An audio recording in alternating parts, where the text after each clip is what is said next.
Hey, welcome in everybody. Welcome in Susan. Love you. Welcome in Jay Keeps. Love you. Welcome in Darlene. Love you. Welcome in Tracy. Love you. Welcome in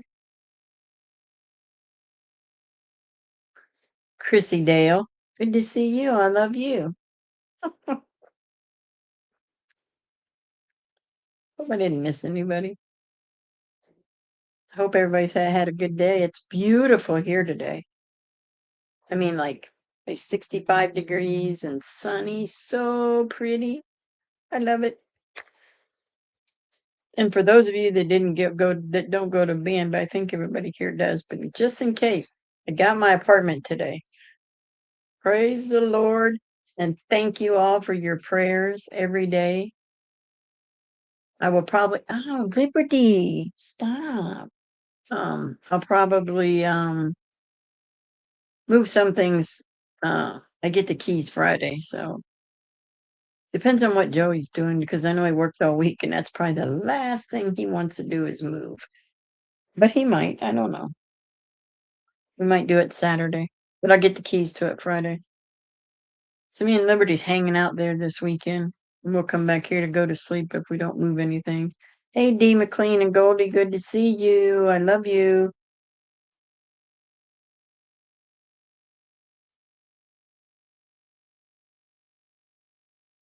Oh, now you're going to come up here? I don't think so. I'm going to turn the air on because it's a little bit warm in here. So last night, let me tell y'all about my night. Oh, thank you, D. Um, so about 11 o'clock, I heard a bunch of ruckus. I'm like, don't worry about it. Well, then about 3 o'clock this morning, I heard a bunch of gunfire and a bunch of yelling and sounded like something was slamming into something. Well, that's exactly what was happening. The next street over, the police went to this house they got a call for a domestic violence. So they went there. The guy locked himself in the house and he had all kinds of weapons and he had bombs and he had hand grenades and he had all kinds of stuff, things to make bombs. And whoever the domestic violence he did it was against, I still don't know, but they got out of the house. Well, he wouldn't come out. It did not end until, I don't know, 10 o'clock this morning. They finally got him to come out, but he was taking pop shots at all the cops. We had police from every county around us. And we had military vehicles. SWAT team was here, 2 or 3 different ones. It was insane. I could not go to sleep because all the gunfire. I was like, what is going on? And nobody was posting on Facebook or nothing. So I just laid here and thought and prayed and thought and prayed. It was crazy. But he's in jail. They got him. But his house, the whole front of the house is tore up.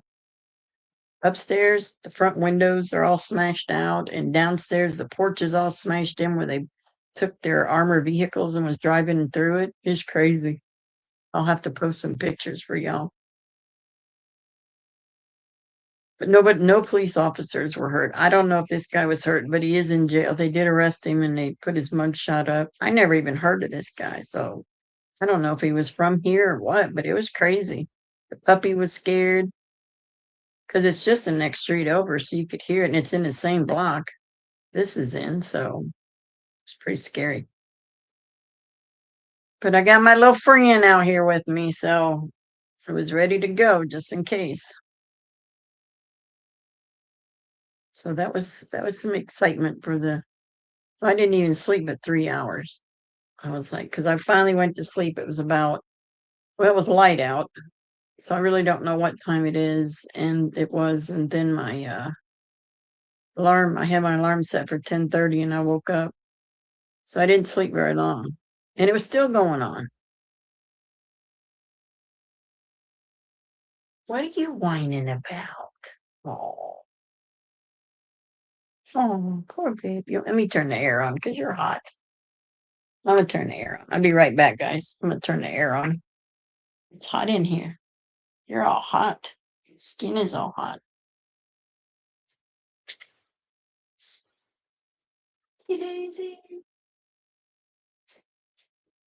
Oh, where am I going? There we go. It get cool in here. It get cool in here. Give it a minute. Go cool off. Yeah. Yeah, cool off.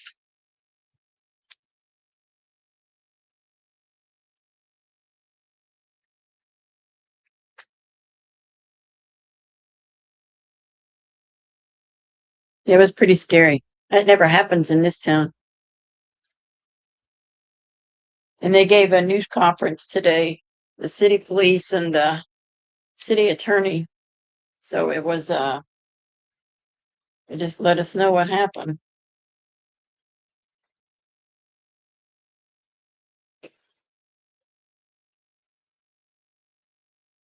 Oh, Tracy, that big oak tree fall? Oh my goodness. Wow. Was that from storms? Oh my goodness, Tracy.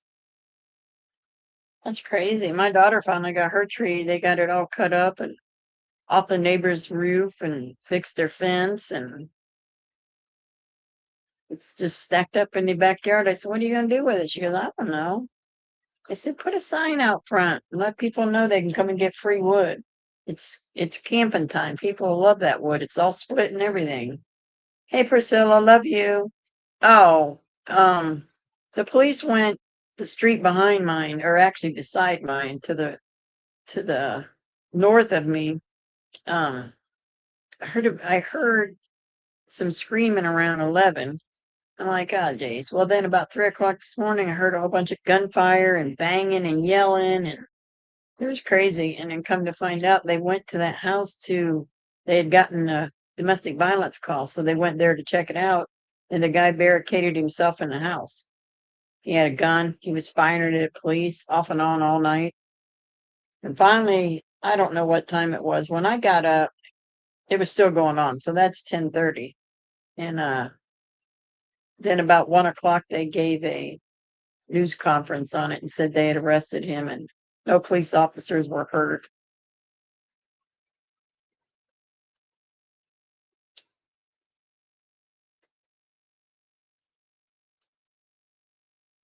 So it was a little bit on the crazy side. Nothing like that happens in this town ever. But that guy's house, I'm gonna get the picture and I'll put it on band so y'all can see it. Yeah, way too close.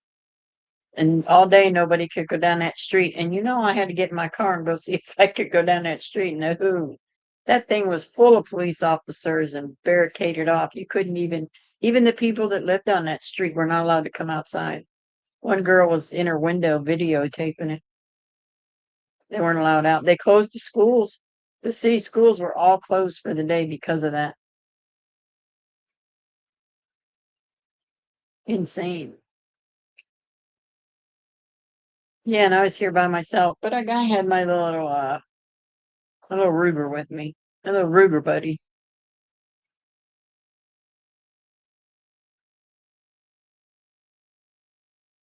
Yeah, so that was insane. Hope that never I know where I'm moving to, that'll never happen. There's too many sheriffs and state patrols that live on that street.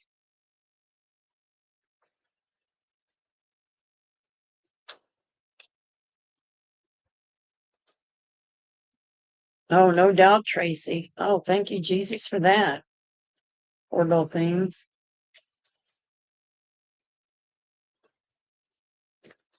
All right, I'm going to start sharing because it's 39. The first one, I want you guys to see this. It's a little bit old, but it's amazing. So I would like for everybody to watch this one. This guy is so talented.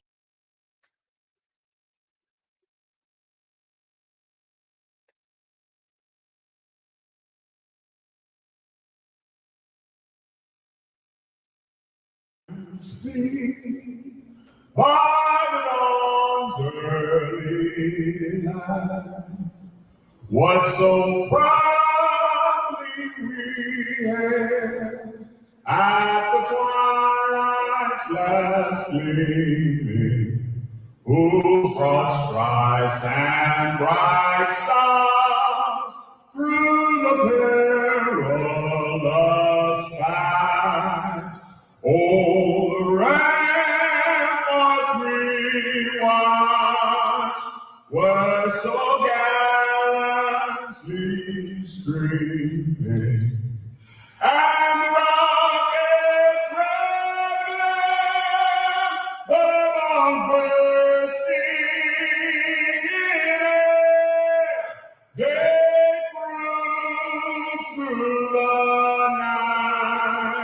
that our flag was still there. Oh, sing us that star-spangled banner, yet wave. Oh, the land of the free and the home of the Look at that. That's awesome.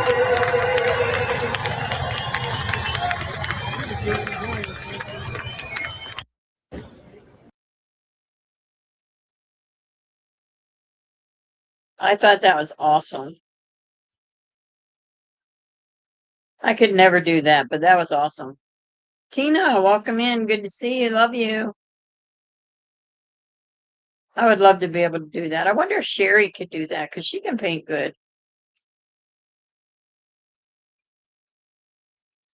Yeah, Cleveland's a bad place. When my nephew was in well, I don't know because he was an adult, so I'm not sure. But anyway, there was a Ronald McDonald House across the street from it. And my sister and I were sitting out there. It was in the evening. It was getting dark, and the somebody came running through, and then the police came running through the little picnic area with the tables.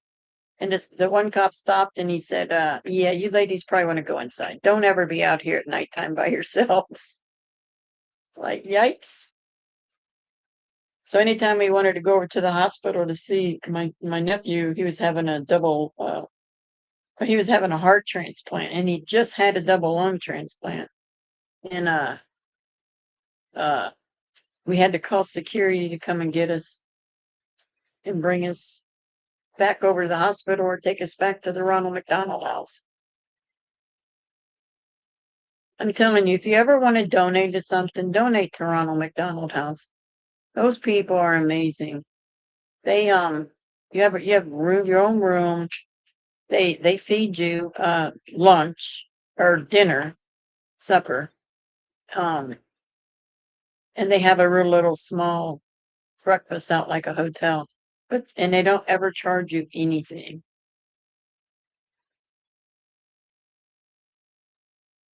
Chrissy Dale. So if you ever want to donate, do the Ronald McDonald House. They clean your room. They do everything. There's a game room for kids to stay busy. There's TV room. It's really nice. Hey, Bit Bite Chomper. Good to see you. Love you. So the next one we're going to show.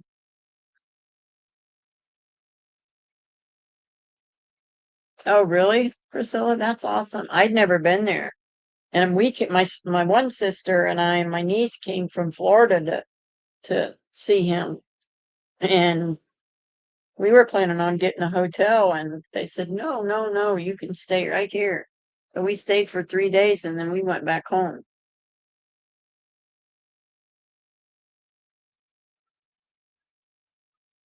Unfortunately, he didn't make it, but it wasn't because of the transplants. It was basically because it was he had cystic fibrosis, so that weakened his whole body.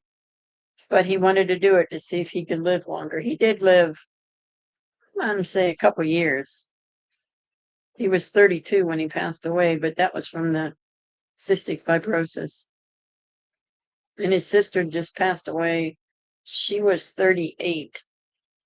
She had it too. She passed away. She did get a double lung transplant, but she passed away from it. Now, my other niece had cystic fibrosis. She had a double lung transplant, and she didn't last very long after it because her immune system was so weak. I wish she would have waited, but she wanted to because she just had a baby and she wanted to live for the baby, but she didn't get to.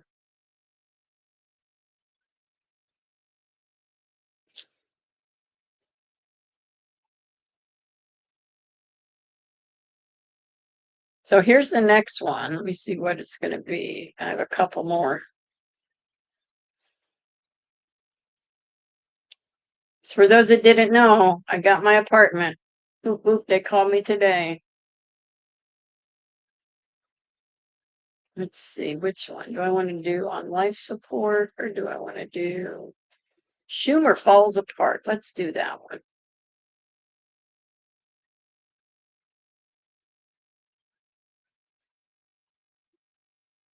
The quorum be dispensed with. No quorum. I withdraw my unanimous consent request that the quorum be dispensed with. Thank you, Chuck. Nancy's nipping and Chuck's still crying. Fast seems mad and Tim's tampon trying. Kamala's still cackling and Joe has lost his wits. Welcome to Creator Warp's greatest hits. Well, folks, as we all know, there are many mysteries in life, but perhaps one of the greatest is how someone who's been in politics for over 45 years still doesn't know how procedures work on the Senate floor.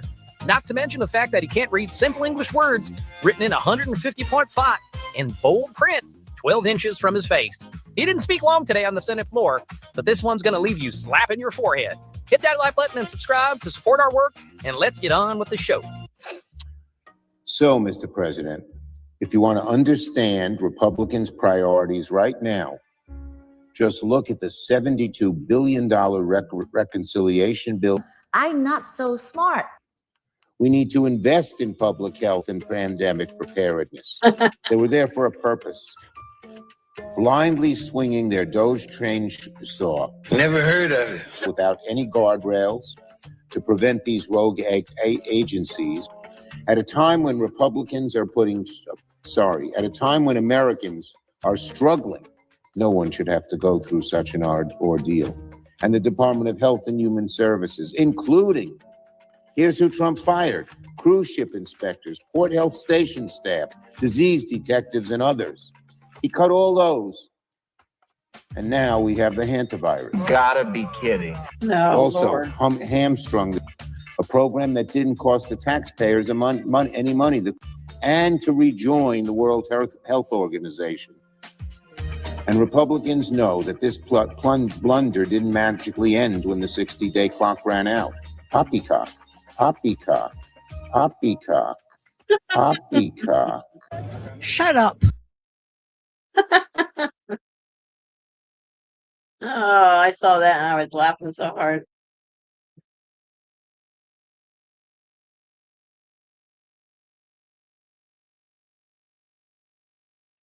So Schumer can't talk anymore. They need to get all them old people out of there. I'm old, but I wouldn't want to do it, but they just don't know what they're doing.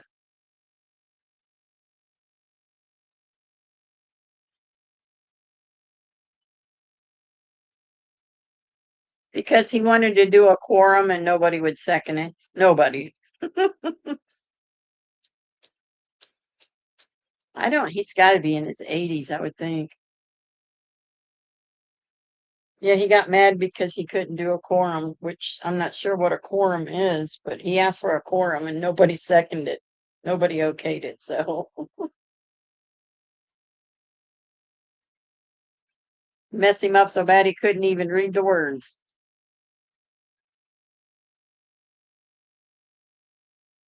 All right, here's the last one I have. This one is on life support.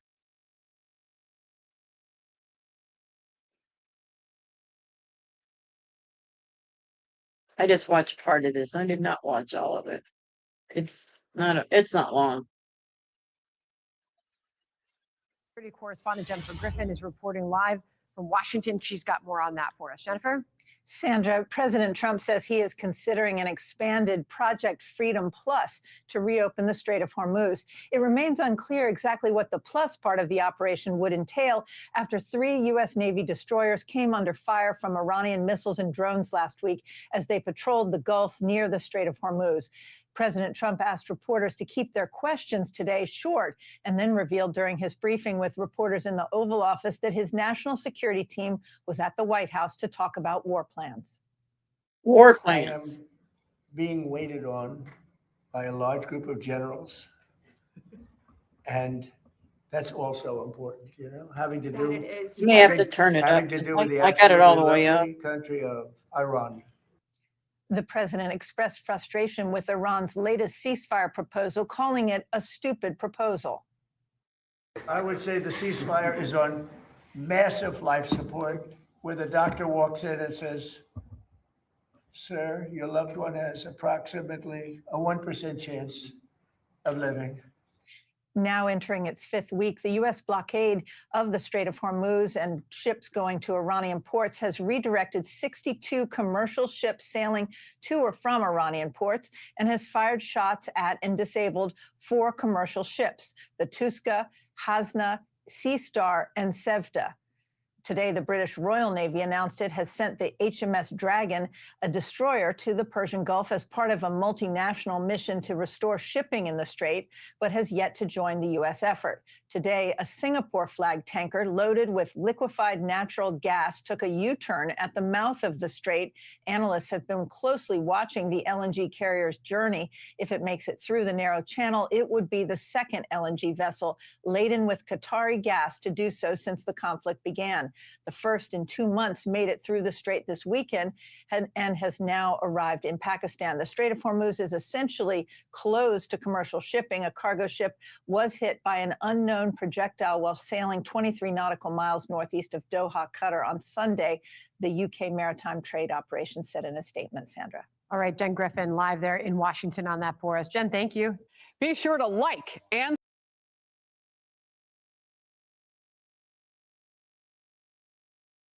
I think that might be the last one. Get rid of that. Yep, that was it. Get this one over here. All right, so we are going to do Ecclesiastics. We'll do the first half, and then tomorrow night we'll do the other half. We love you too, Tina. I'm so happy. Now just behave yourself. Don't go getting crazy. I know you got that all built up inside you. Ready to go. So my daughter got me these little cards. Let me turn my camera on so I can show them to you. She always gets me really, really nice things for Mother's Day, and camera's on. Let's make it bigger. We don't want to do that. Let's do this one. Well, that's not making it bigger. But anyway, these are the cards. They're called Today's Prayer. And there's different prayers on them, mostly scripture. So I picked this one out to read tonight. And this is my prayer for everybody in the chat room. Everybody. And those listening, watching. I pray that Christ may live in your heart by faith. I pray that you will be filled with love. And that is Ephesians 3:17. The other one I have going across the top. And another one is, whoever believes in me, as scripture has said, rivers of living water will flow from within you. In the day of prosperity, be joyful, and in the day of I can never say this word. In the day of prosperity, be joyful, and in the day of adversity, consider God has made the one as well as the other. So I've got 40 of these that she got for me for Mother's Day. I love them. They're great, I think. All right. Where's my camera? Heck. Here we go. All right. So we will get ready for the national anthem in 5 minutes.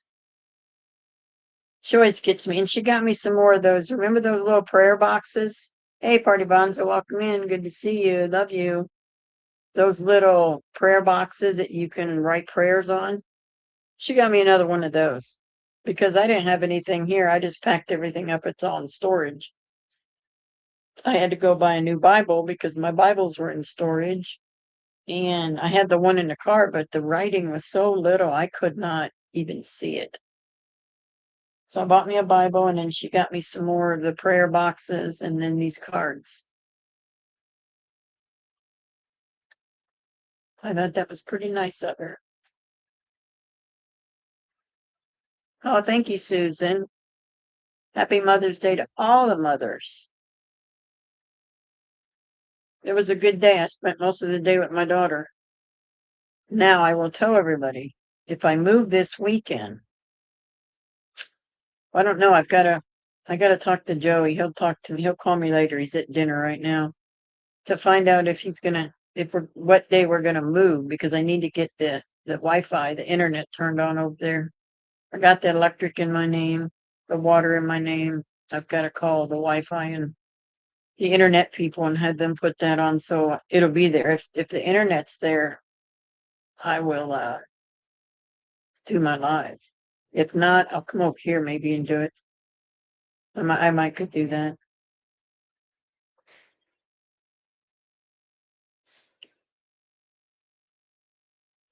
I hope everybody had a good day. I know it sounds like, weather-wise, it sounds like Tracy and them didn't have such a great night last night with the tree falling over.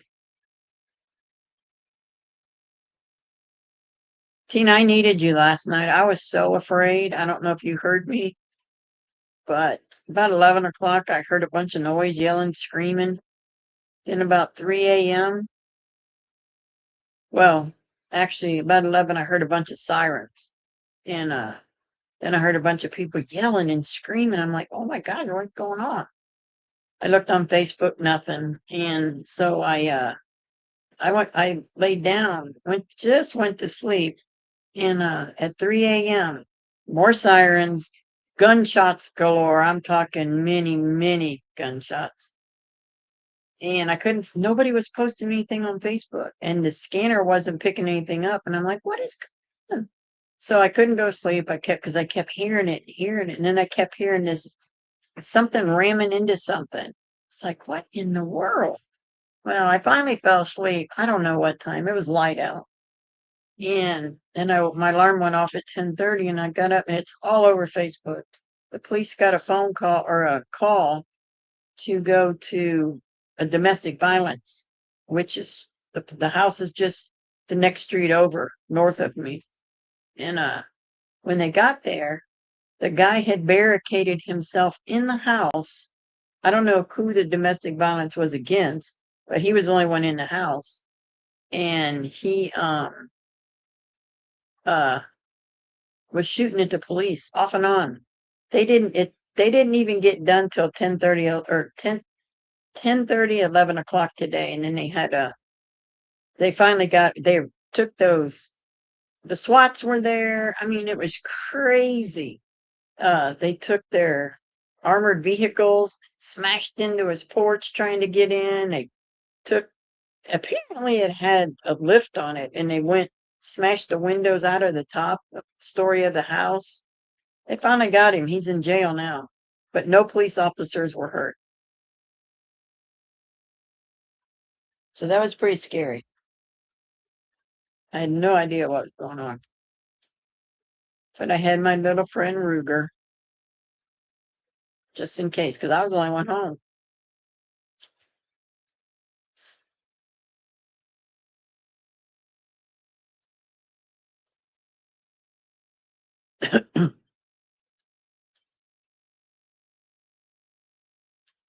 All right. Oh, it's time. It's time. I gotta get this done.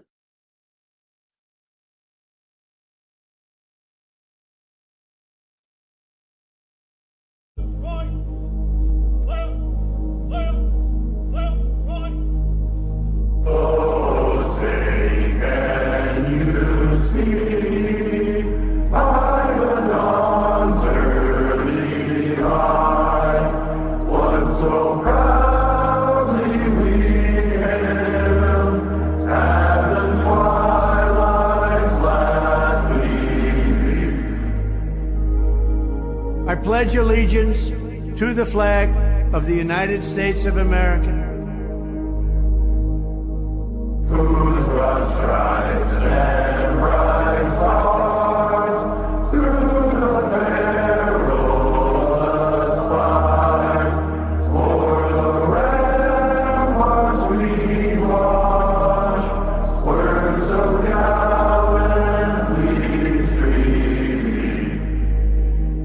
and to the republic for which it stands,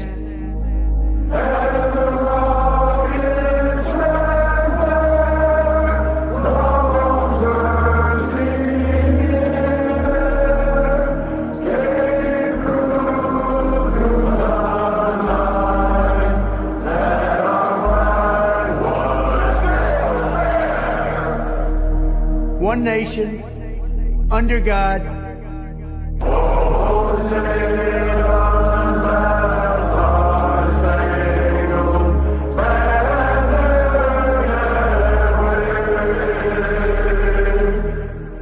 indivisible, with liberty and justice for all.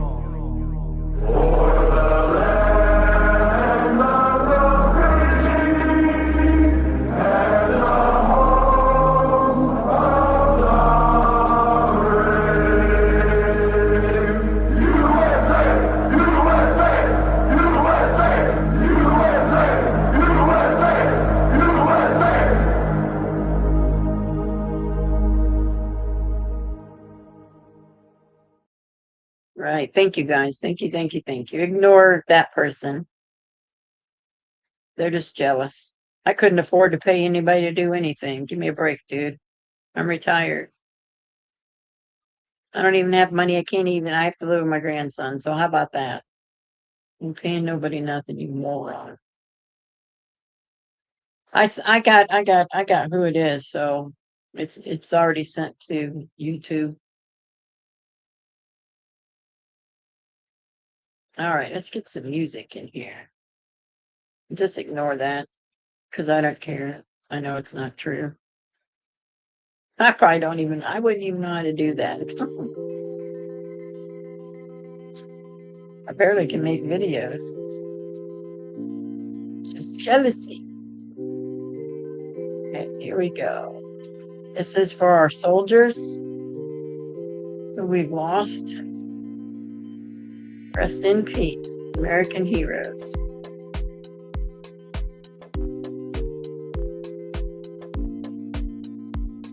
Of course, Tina.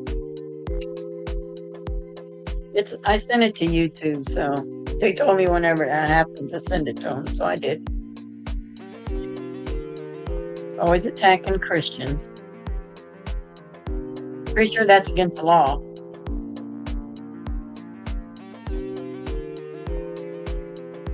Yeah, I tried to, Tina. I couldn't.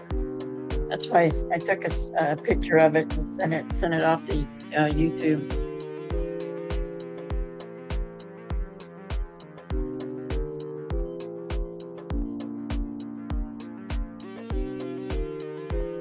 Rest in peace, American heroes. Good, Tina, good. Thank you. All you gotta do is report him.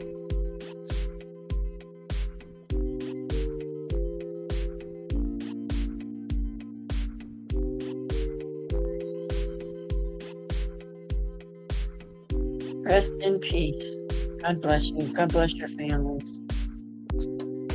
Now here's all our American citizens who have been unalived by illegal aliens. And I'm going to be like Tina. Yes, illegal aliens. Rest in peace, angels. Keep dancing in the sky with Jesus.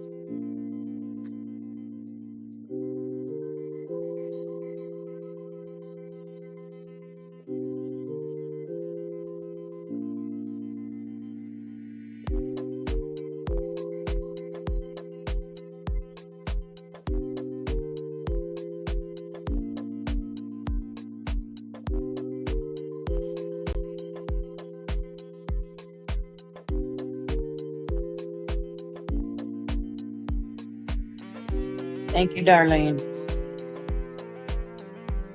Thank you, Tina.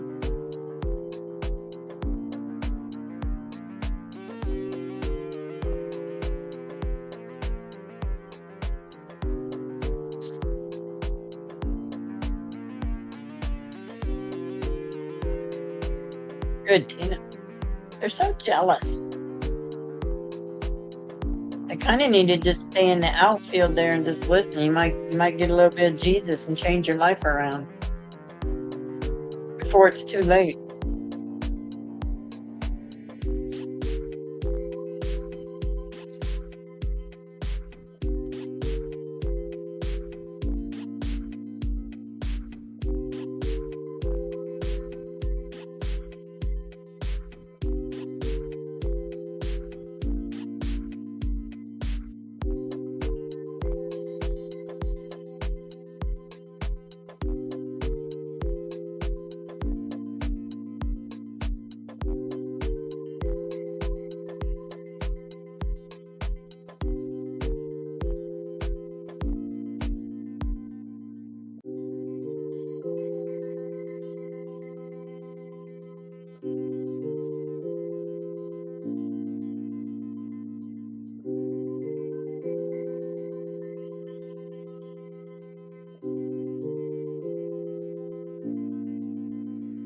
That's right, Tina.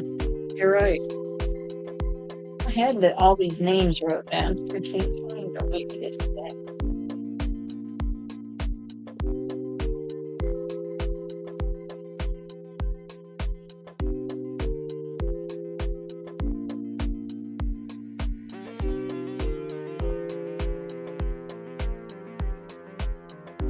Oh, goodness. What did I do with them?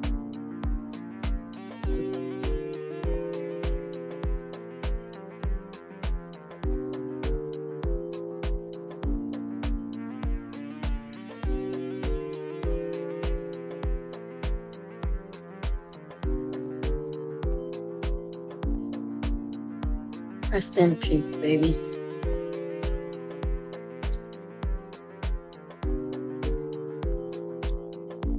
Maybe this is it. Nope. Oh, yeah, it is. Oh, this is it. I got it.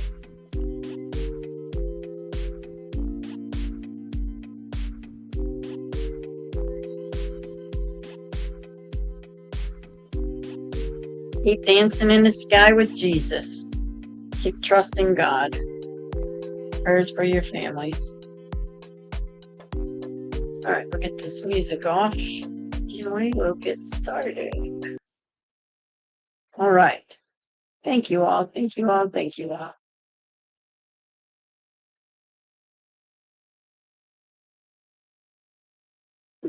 Buying fake accounts.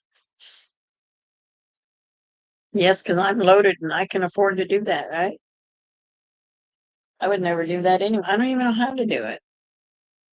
But if that's the case, then I guess YouTube will find out and then all my people will be gone. Whatever. It doesn't matter. I can still do this with one person. It doesn't matter if there ain't nobody, I'll still do it.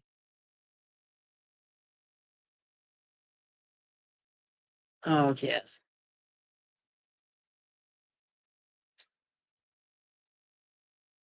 Let me do something here. Thank you, Darlene. We need to find out what their channel looks like. And be talking about Jesus, talk about blasphemy. Jeez. Okay. We're just going to ignore these morons that keep coming in.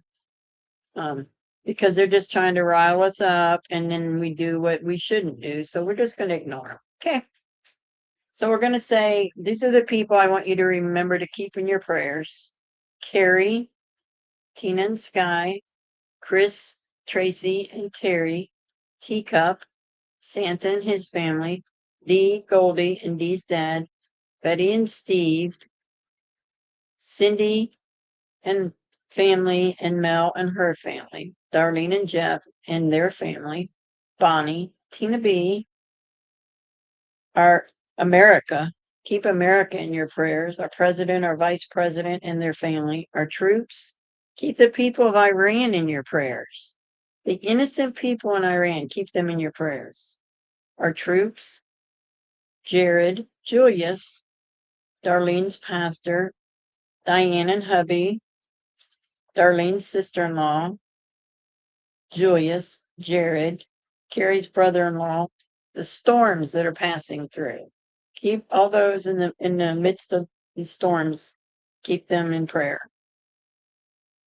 Cindy Chase, Candy, Amanda, Eric, and Paul, Dwayne, Betty's son Eric, my friend Tom, and his wife Kathy, Darlene, Darlene's kids, Mark and Tina, J6 Mama, Rick, Patty, and Ashley. And I would also like for you to keep my good long time friend. He actually was my brother's best friend, Steve. Keep his family in your prayers. They lay him to rest. There was only 2 boys and a girl, and his sister Robin's the only one left. Both parents are gone. Both brothers are gone. So she's kind of by herself now. So just keep her in your prayer that God will give her strength and courage.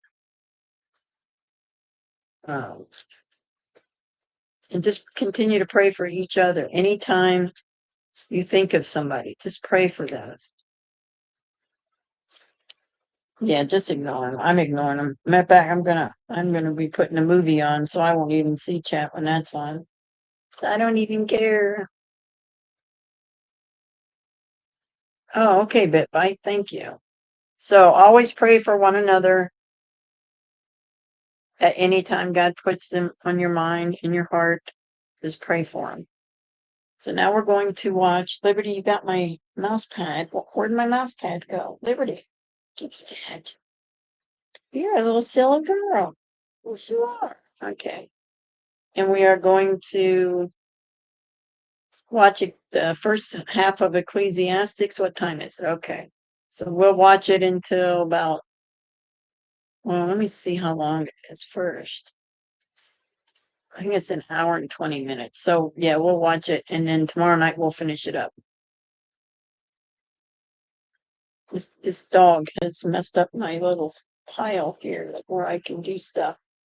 Stop chewing on my notebook.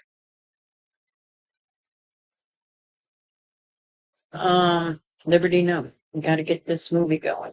You're not helping matters.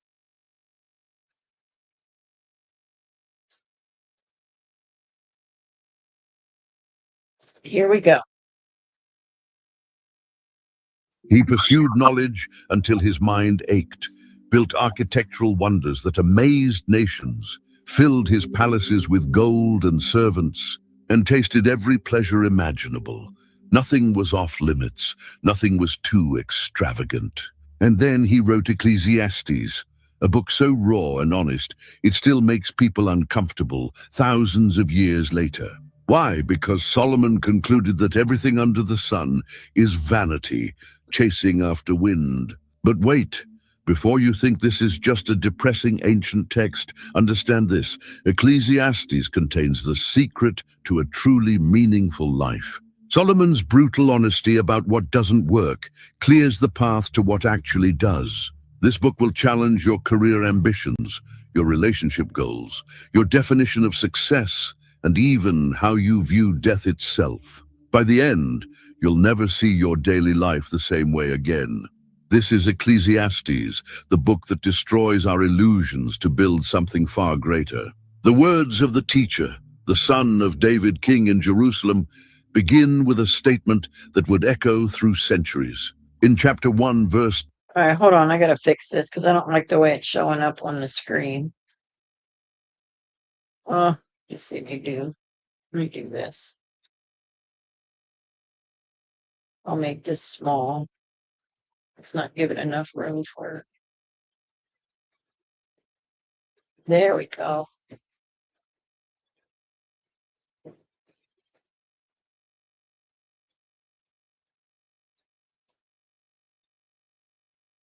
Now, why is that over there? I don't know what's there. Oh my goodness. I'm starting this over, guys. And we're gonna get rid of all this. I gotta refix this. I'm sorry. I'll start it over.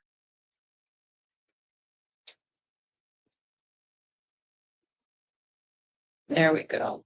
Okay.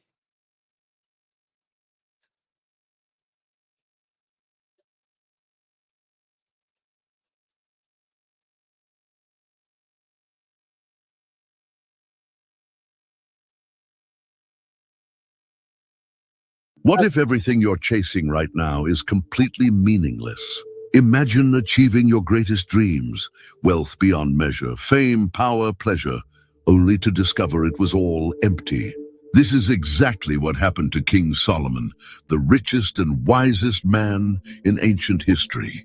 He conducted the ultimate experiment, testing every path to happiness that humanity has ever known. He pursued knowledge until his mind ached, built architectural wonders that amazed nations, filled his palaces with gold and servants, and tasted every pleasure imaginable. Nothing was off limits, nothing was too extravagant. And then he wrote Ecclesiastes, a book so raw and honest, it still makes people uncomfortable thousands of years later. Why? Because Solomon concluded that everything under the sun is vanity, chasing after wind. But wait, before you think this is just a depressing ancient text, understand this. Ecclesiastes contains the secret to a truly meaningful life. Solomon's brutal honesty about what doesn't work clears the path to what actually does. This book will challenge your career ambitions, your relationship goals, your definition of success, and even how you view death itself.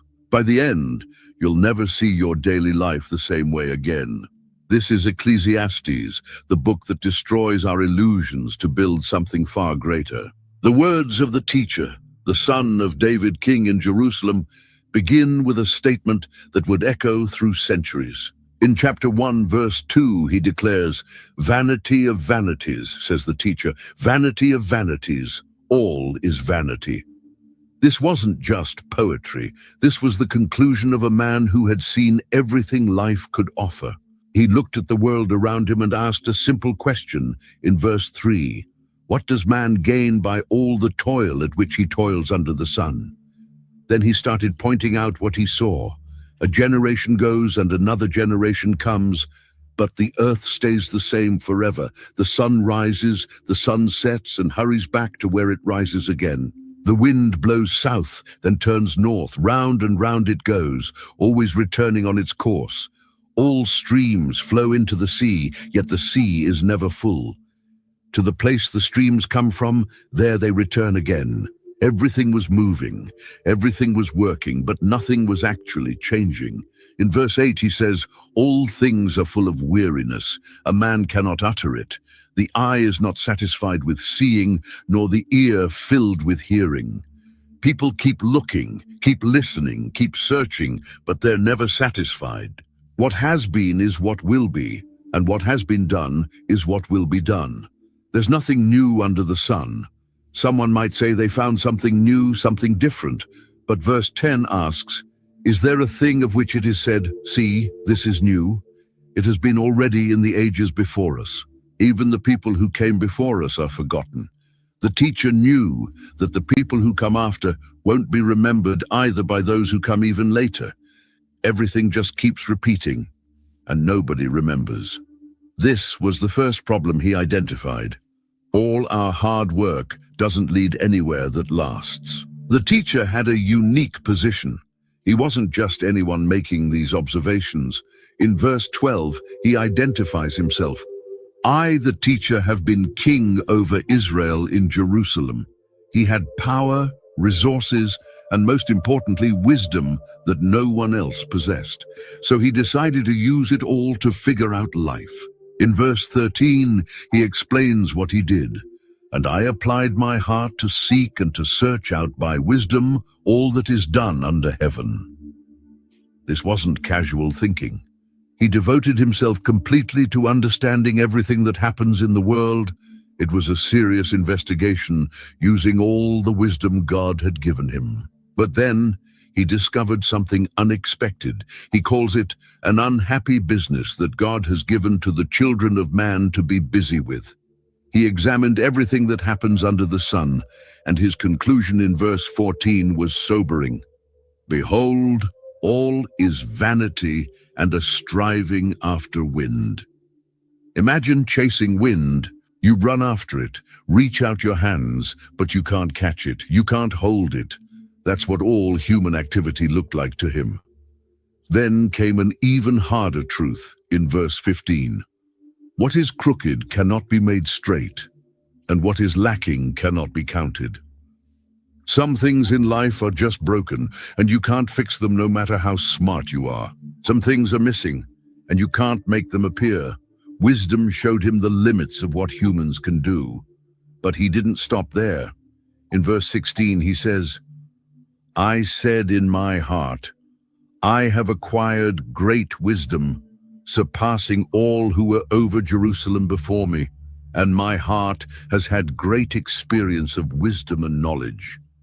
He had more wisdom than anyone. If anyone could find answers, it was him. Verse 17 continues, and I applied my heart to know wisdom and to know madness and folly. I perceived that this also is but a striving after wind. Here's where it gets really interesting. He didn't just study wisdom, he studied foolishness too.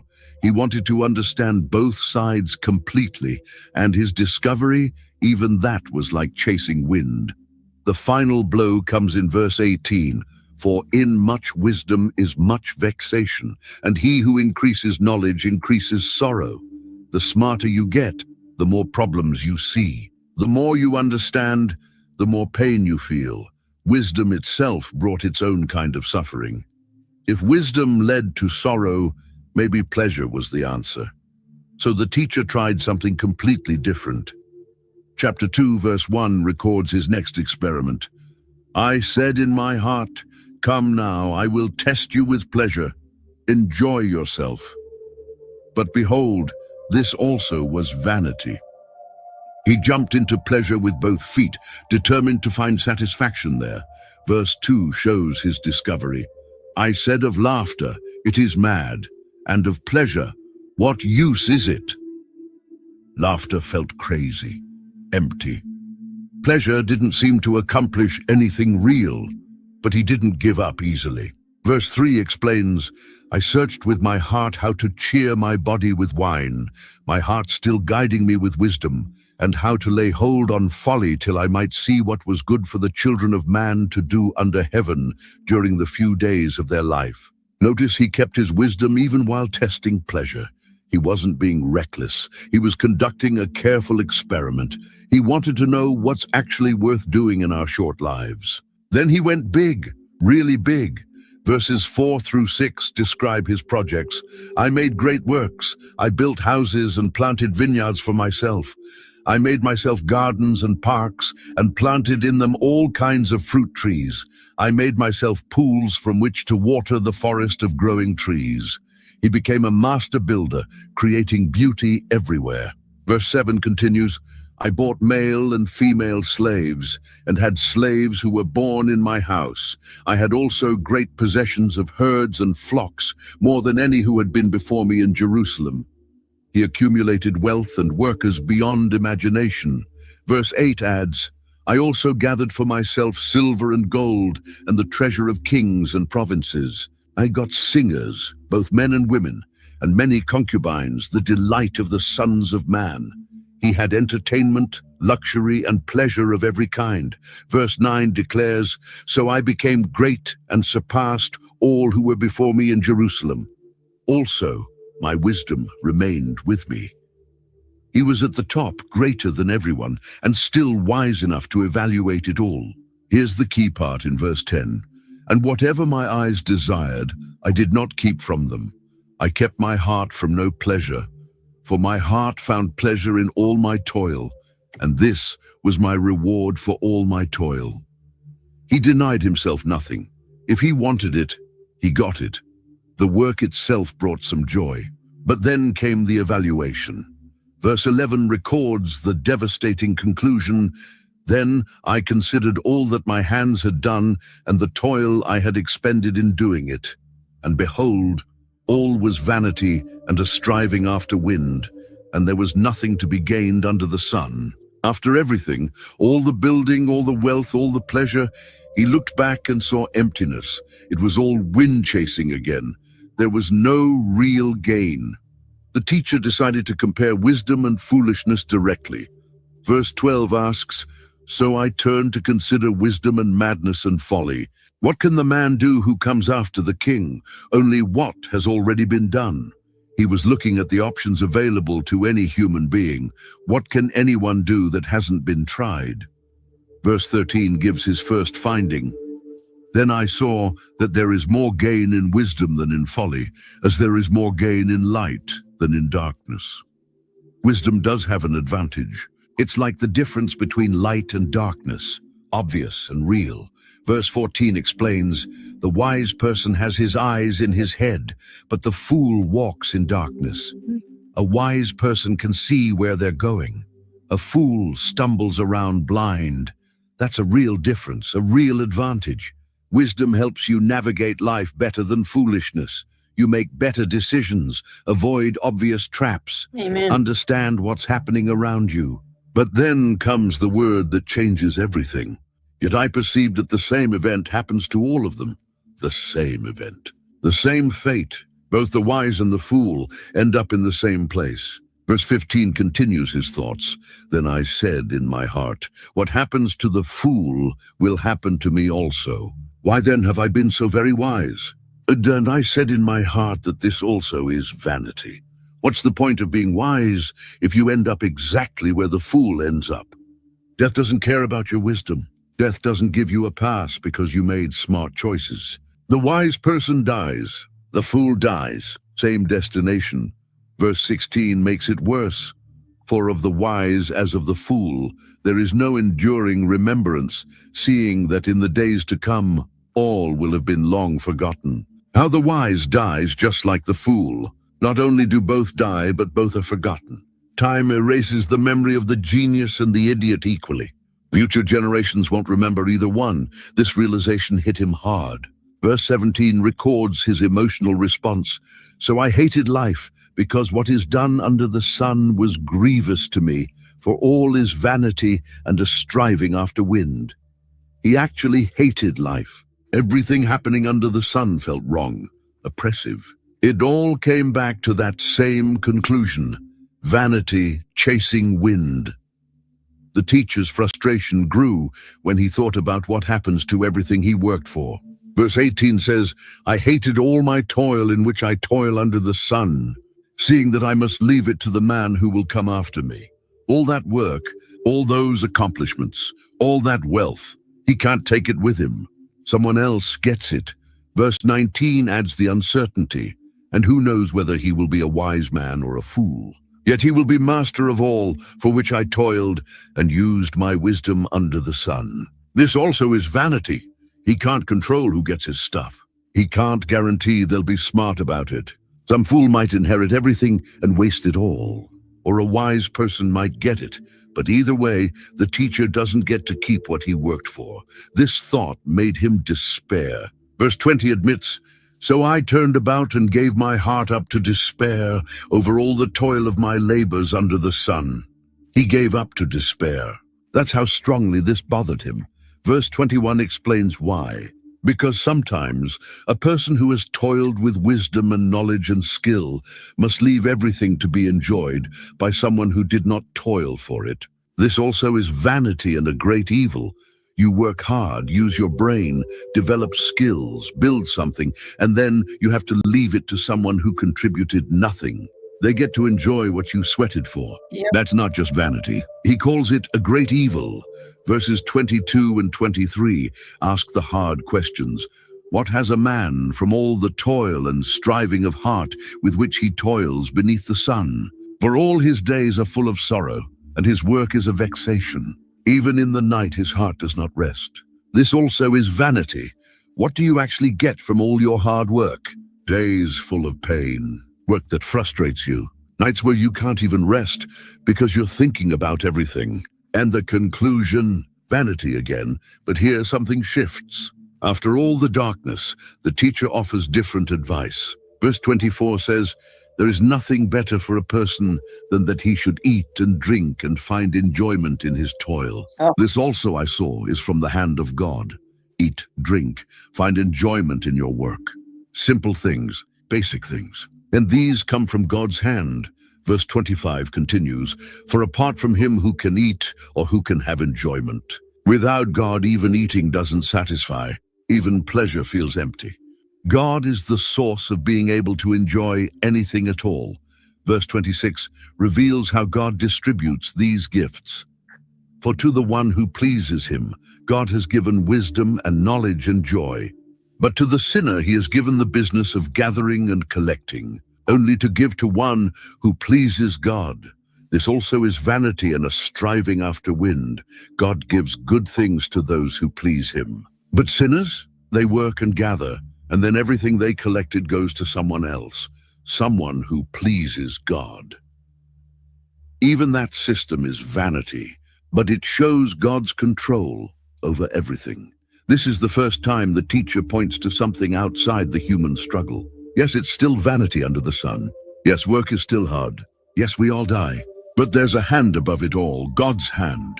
And from that hand comes the ability to enjoy the simple things. Without him, nothing satisfies. With him, even basic daily life can That's bring right. joy. Amen. Chapter 3 opens with one of the most famous passages in all of Scripture. Verse 1 states the principle, "For everything there is a season and a time for every matter under heaven. Everything has its moment. Everything has its right time." Then comes the beautiful poem in verses 2 through 8, "A time to be born and a time to die. A time to plant and a time to pluck up what is planted. A time to kill and a time to heal. A time to break down and a time to build up. A time to weep and a time to laugh. A time to mourn and a time to dance. A time to cast away stones and a time to gather stones together. A time to embrace and a time to refrain from embracing. A time to seek and a time to lose. A time to keep and a time to cast away. A time to tear and a time to sow. A time to keep silence and a time to speak. A time to love and a time to hate. A time for war and a time for peace, birth and death, planting and harvesting, killing and healing, breaking down and building up, weeping and laughing, mourning and dancing, throwing away and gathering, embracing and refraining, seeking and losing, keeping and discarding, tearing and sowing, silence and speaking, love and hate, war and peace. All of it has its season. All of it has its time. Verse 9 then asks, what gain has the worker from his toil? It's the same question from earlier. If everything just happens in its time anyway, what does the worker gain? What's the profit of all the labor? Verse 10 gives the observation, I have seen the business that God has given to the children of man to be busy with. God gave humans this task, this business of living through all these times and seasons. Verse 11 reveals something important. He has made everything beautiful in its time. Also, he has put eternity into man's heart, yet so that he cannot find out what God has done from the beginning to the end. God makes everything beautiful in its proper time. There's an order to it, a rightness to it. But here's the mystery. God put eternity in our hearts. We have this sense of forever, this awareness of something beyond the moment. Yet we can't figure out God's complete plan. We can't see from beginning to end. We're stuck in time, aware of eternity, but unable to grasp the whole picture. Verse 12 draws a conclusion from this situation. I perceived that there is nothing better for them than to be joyful and to do good as long as they live. Since we can't understand everything, since we can't see the whole plan, the best thing is to be joyful and do good while we're alive. Verse 13 adds, also that everyone should eat and drink and take pleasure in all his toil. This is God's gift to man. Again, the simple things, eating, drinking, finding pleasure in work. These aren't just activities. They're gifts from God. The ability to enjoy these things comes from him. Verse 14 reveals something permanent in all the change. I perceived that whatever God does endures forever. Nothing can be added to it, nor anything taken from it. God has done it so that people fear before him. While everything under the sun is vanity, while everything changes and passes, what God does lasts forever. You can't add to it. You can't take from it. It's complete and permanent, and this reality should make people fear God. Verse 15 shows the pattern. That which is already has been. That which is to be already has been. And God seeks what has been driven away. Everything repeats. The future looks like the past. And God seeks what has been driven away. He brings back what was lost or forgotten. Then the teacher noticed something troubling in the world. Verse 16 says, "Moreover, I saw under the sun that in the place of justice, even there was wickedness, and in the place of righteousness, even there was wickedness. Even where justice should be, you find evil. Even where righteousness should rule, wickedness shows up. The places that should be safe aren't safe." Verse 17 gives his response. "I said in my heart, God will judge the righteous and the wicked. For there is a time for every matter and for every work. God will judge both. There's a time coming for that judgment. Every matter has its time, remember? Judgment has its time too." Verses 18 and 19 reveal God's purpose in all this. "I said in my heart, with regard to the children of man, that God is testing them, that they may see that they themselves are but beasts. For what happens to the children of man and what happens to the beasts is the same. As one dies, so dies the other. They all have the same breath, and man has no advantage over the beasts, for all is vanity. God tests people to show them they're like animals. Same thing happens to humans and animals. Both breathe, both die. From this perspective, humans have no advantage. It's all vanity." Verse 20 continues, "All go to one place. All are from the dust, and to dust all return. Everything came from dust. Everything goes back to dust. One destination for all." Verse 21 asks the question nobody can answer. "Who knows whether the spirit of man goes upward and the spirit of the beast goes down into the earth?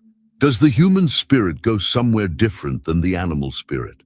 Nobody knows for sure. Nobody has come back to tell us." So verse 22 returns to the practical conclusion. "So I saw that there is nothing better than that a man should rejoice in his work, for that is his lot. Who can bring him to see what will be after him? Enjoy your work. That's your portion in life. You can't see the future. You can't know what happens after you die.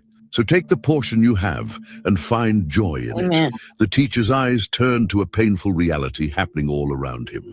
Chapter 4, verse 1 describes what he saw. "Again, I saw all the oppressions that are done under the sun. And behold, the tears of the oppressed, and they had no one to comfort them. On the side of their oppressors there was power, and there was no one to comfort them. People were crying. They were being crushed by those in power. And the worst part, nobody was there to help them. No comforter, no helper. Just tears and power on the wrong side. The oppressors had all the strength, and the oppressed had nothing but their pain. This wasn't a small problem. This was everywhere he looked. Under the sun, meaning in this world, in everyday life, oppression was the norm. Strong people taking advantage of weak people. And those weak people, they stood alone. No one came to their defense. No one stood up for them. The power stayed exactly where it was, in the hands of the oppressors. This sight hit the teacher so hard that he made a shocking statement in verse 2, "And I thought the dead more fortunate than the living who are still alive. The dead are better off than the living." Think about that. It's better to be dead than to watch all this suffering and be unable to stop it. Better to be gone than to witness the oppression day after day with no power to change it. But he went even further in verse 3, "But better than both is he who has not yet been and has not seen the evil deeds that are done under the sun." Better than being dead? Never being born at all. The person who never existed, who never had to witness all the evil happening in the world, that person is the most fortunate of all. This is how deeply the injustice affected him. When you see oppression everywhere and nobody doing anything about it, life itself starts to feel like a curse rather than a blessing. Then the teacher noticed something about why people work so hard. Verse 4 reveals the truth. "Then I saw that all toil and all skill in work come from a man's envy of his neighbor. This also is vanity and a striving after wind. Every achievement, every skill, every hard work, it all comes from envy. People aren't working because they love the work. They're not creating because they're passionate about building something beautiful. They're working because they want what someone else has. They want to be better than the person next to them. They see their neighbor's car, their neighbor's house, their neighbor's success, and they want more, nicer, bigger. That's the fuel driving most of human effort. It's competition disguised as productivity. It's comparison dressed up as ambition. And what does the teacher call it? Vanity. Wind chasing.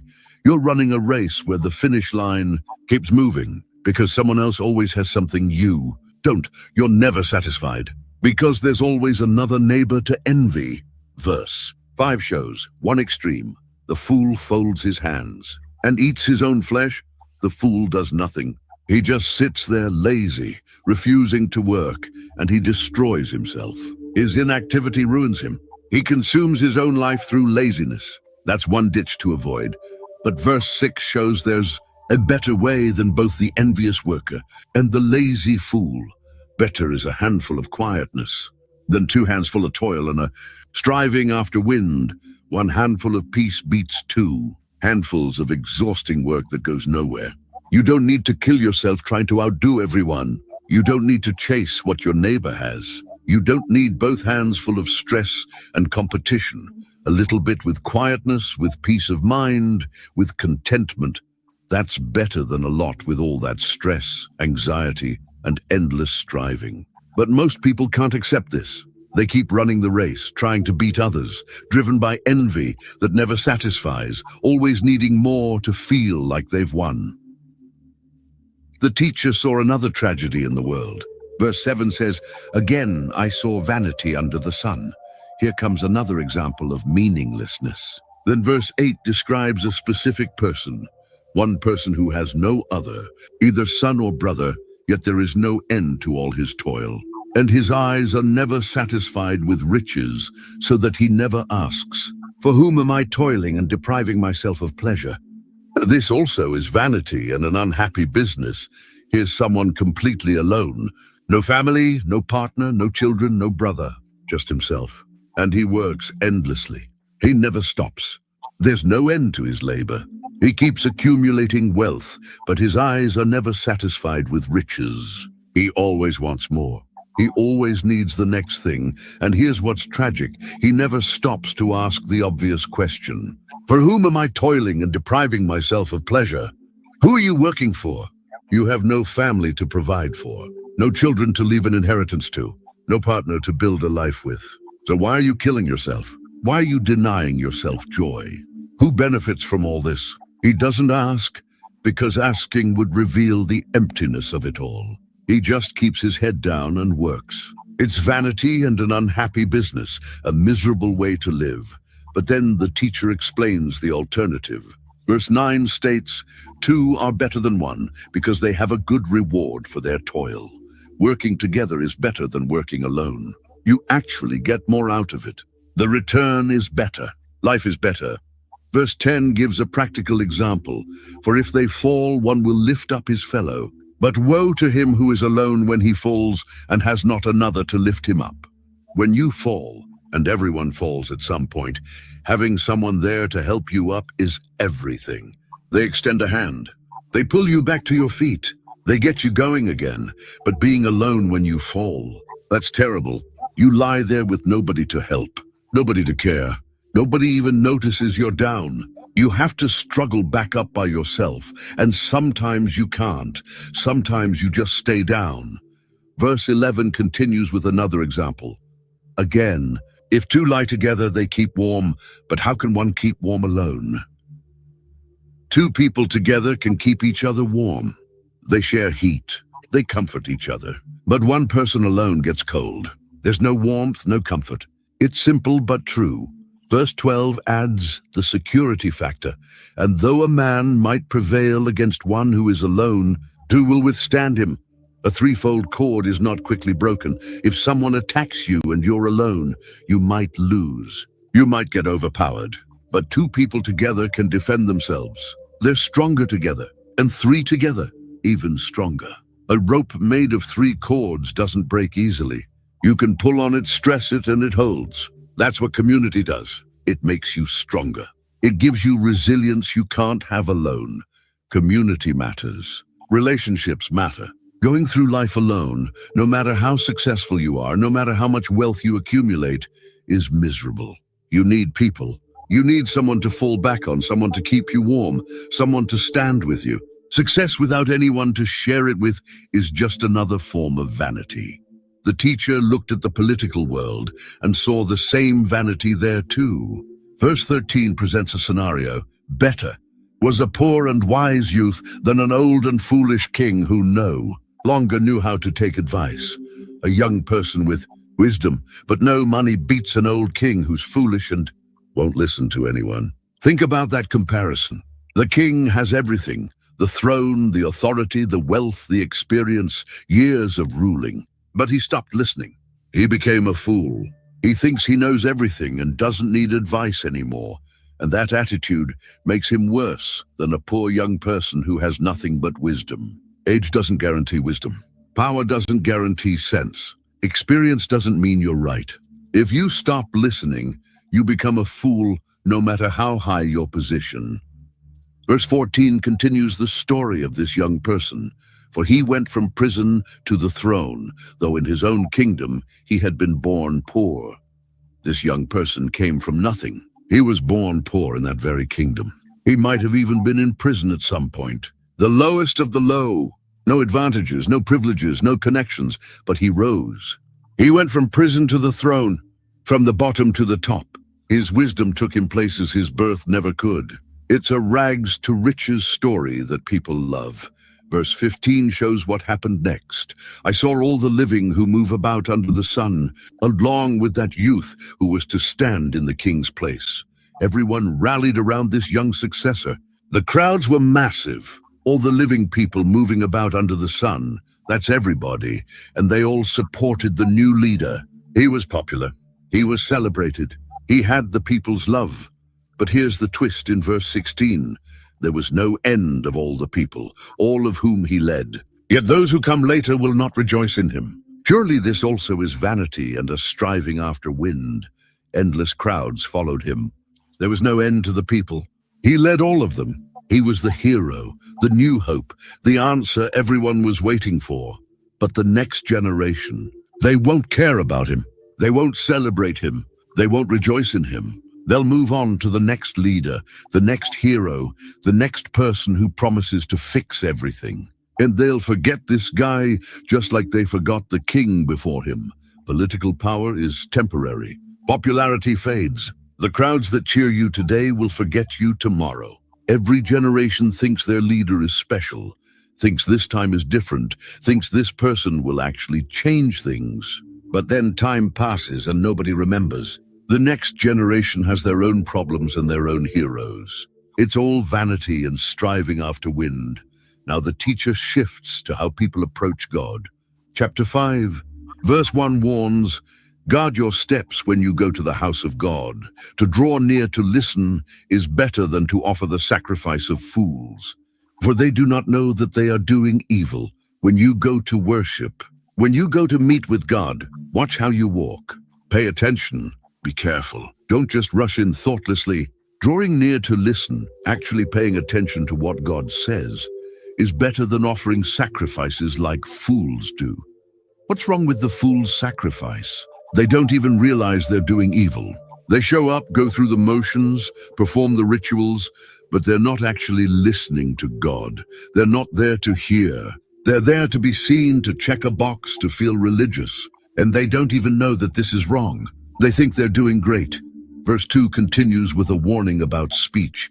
Be not rash with your mouth, nor let your heart be hasty to utter a word before God. For God is in heaven, and you are on earth. Therefore let your words be few. Don't rush to talk when you're before God. Don't be quick to make promises. Don't let your mouth run ahead of your brain. Think before you speak. Consider before you commit. Why? Because God is in heaven, and you're on earth. There's a distance there, a difference in position, a difference in power and knowledge and everything else. You're not equals having a casual chat. You're a human on earth speaking to the God of heaven. That should change how you talk. That should make you careful with your words. Therefore, because of who God is and who you are, let your words be few. Don't ramble. Don't make long speeches. Don't try to impress God with your vocabulary. Say what needs to be said and nothing more. Verse 3 explains the connection between busyness and foolishness. For a dream comes with much business, and a fool's voice with many words. When you're busy with too much stuff, when you're overwhelmed with tasks and responsibilities, you get weird dreams. Your mind is overloaded, and when you're a fool, you talk too much. You can't stop running your mouth. Both are connected. Too much activity leads to confusion, and too many words reveal foolishness. The wise person knows when to be quiet. Verse 4 addresses making promises to God. When you vow a vow to God, do not delay paying it, for he has no pleasure in fools. Pay what you vow. If you promise God something, if you make a commitment, do it quickly. Don't put it off. Don't delay. Don't make excuses. God doesn't like fools, and delaying your vow makes you a fool. You said you'd do it, so do it. Amen. Your word should mean something, especially when you're giving your word to God. Verse 5 gives the bottom line: it is better that you should not vow than that you should vow and not pay. Amen. Don't make promises you won't keep. It's actually better to say nothing at all than to promise something and then fail to deliver. If you're not going to follow through, don't make the vow in the first place. Silence is better than broken promises. The teacher turned back to political oppression, but this time he explained the system behind it. Verse 8 says, if you see in a province the oppression of the poor and the violation of justice and righteousness, do not be amazed at the matter, for the high official is watched by a higher, and there are yet higher ones over them. Don't be surprised when you see the poor getting crushed. Don't be shocked when justice gets denied and righteousness gets violated. Why does it happen? Because of the system. Every official is watched by someone higher up, and that higher person is watched by someone even higher. And on it goes. It's layers of bureaucracy, everyone protecting everyone else, everyone covering for the system, everyone making sure the structure stays in place. The little people at the bottom suffer, while the officials at every level maintain their power and position. That's how it works.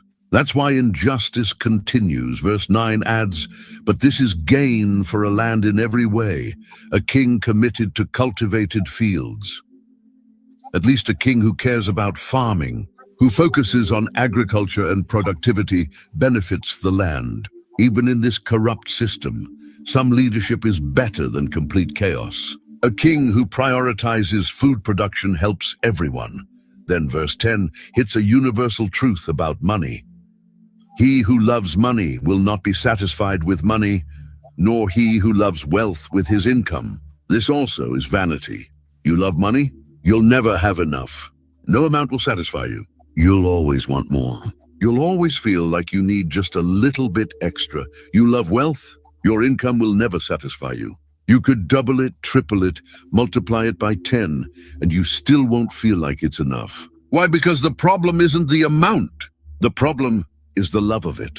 When you love money, it becomes a black hole that can never be filled. It's vanity. Verse 11 continues with another problem. When goods increase, they increase who eat them. And what advantage has their owner but to see them with his eyes? Get more stuff, and more people show up to consume it. You get wealthier, and suddenly you need more workers, more servants, more staff. Family members come asking for help. Friends need loans. Expenses multiply. What do you actually get from all your increase? Just the sight of it. You get to look at all your stuff while everyone else uses it, eats it, takes it. Your advantage is just watching it happen. That's it. Verse 12 shows the irony of wealth. Sweet is the sleep of a laborer, whether he eats little or much, but the full stomach of the rich will not let him sleep. The worker sleeps great. It doesn't matter if he ate a small meal or a big one. He worked hard, he's tired, he sleeps soundly. He's satisfied, but the rich person, he can't sleep. He's too full. He's too worried. He's thinking about his wealth, his investments, his problems. He's stressed about protecting what he has. His abundance actually prevents him from resting. Having more doesn't mean sleeping better. Often it means the opposite. The teacher witnessed something that bothered him deeply. Verse 13 describes it. There is a grievous evil that I have seen under the sun. Riches were kept by their owner to his hurt. Someone hoarded wealth, saved it, protected it, held onto it tightly. And it actually hurt him. It didn't help, it hurt. This isn't what's supposed to happen. Wealth is supposed to be good, right? It's supposed to help you, protect you, make your life better. But this man kept his riches, and they harmed him. That's a grievous evil, a serious problem. Verse 14 explains what happened. And those riches were lost in a bad venture. And he is father of a son, but he has nothing in his hand. Bad investment, bad business deal, some kind of disaster or misfortune. All the wealth disappeared. Everything he saved, everything he protected, everything he hoarded, gone. And now this man has a son. He's a father with a child to provide for, but he has nothing in his hand. Nothing to give, nothing to pass down. All that careful saving meant nothing in the end. Verse 15 reminds us of the basic reality everyone faces. As he came from his mother's womb, he shall go again, naked as he came, and shall take nothing for his toil that he may carry away in his hand. You came into this world naked. You had nothing when you were born. And you'll leave the same way, naked with nothing. You can't take anything with you when you die. All that work, all that accumulating, all that striving, and you carry away exactly nothing in your hand. Empty-handed in, empty-handed out. Verse 16 calls this out directly. This also is a grievous evil. Just as he came, so shall he go, and what gain is there to him who toils for the wind? It's a serious evil, a fundamental problem with how we live. You arrive with nothing, you leave with nothing. So what did you actually gain by chasing wind? What was the point of all that work if you can't keep any of it? Verse 17 describes the quality of life this person had while he was here. Moreover, all his days he eats in darkness, in much vexation and sickness and anger. Look at how he lived. He spent his whole life eating in darkness. Not just literal darkness, but a dark life. A life without joy, without light, without happiness. Much vexation, constant frustration, sickness. Physical problems may be caused by stress. Anger, always upset, always mad about something. That's what the pursuit of wealth gave him. Not joy, not peace. Observations about wealth and work and suffering. Okay, I'm stopping it right there. We'll pick it up tomorrow night.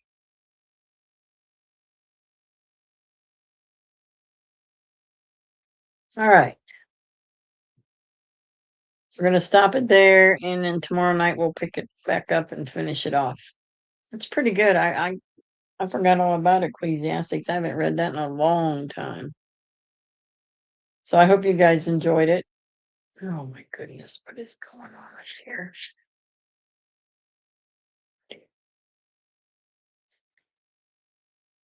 So God bless you all. Thank you, darling. Let me turn my camera on. Okay. Peace, love.